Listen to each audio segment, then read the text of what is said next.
ఈ ఫోటోలో కనబడుతున్న వ్యక్తి మిర్చి అనే వెబ్సైట్కు రిపోర్టర్. ఇతను సినిమా ఈవెంట్స్లో ప్రొడ్యూసర్స్ పెట్టే స్నాక్స్ను భోజనంలా లాగిస్తూ ఉంటాడు.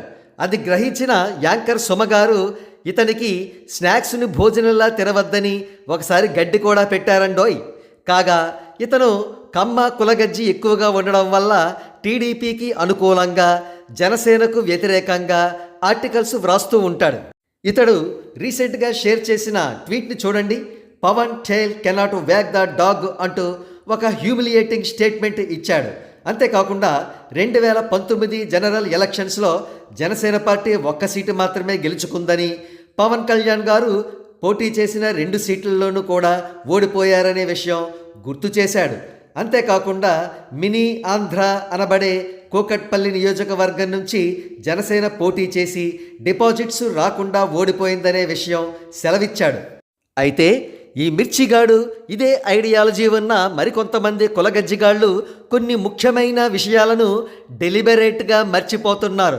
ఉదాహరణకు 40 సంవత్సరాల సీనియారిటీ ఉన్న టీడీపీ 2019 ఎలక్షన్స్లో కేవలం 23 సీట్లకు మాత్రమే పరిమితం అవ్వడం వీళ్లకు గుర్తు రాలేదు.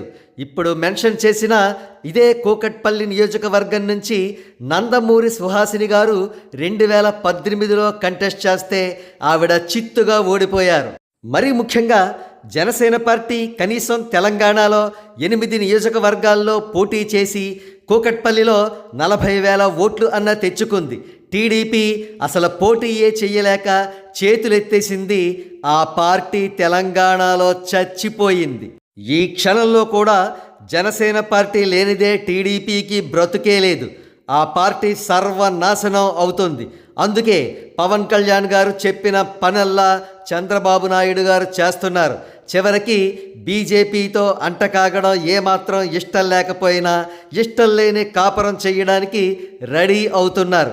ఇటువంటి చేదు నిజాలన్నీ గుండెల్లో బడబాగ్నిలా రగులుతూ ఉంటే పాపం స్నాక్స్ మిర్చిగాళ్ళందరికీ ఇటువంటి కామెంట్సే జనసేనకు ఎగనెస్ట్గా వస్తూ ఉంటాయి.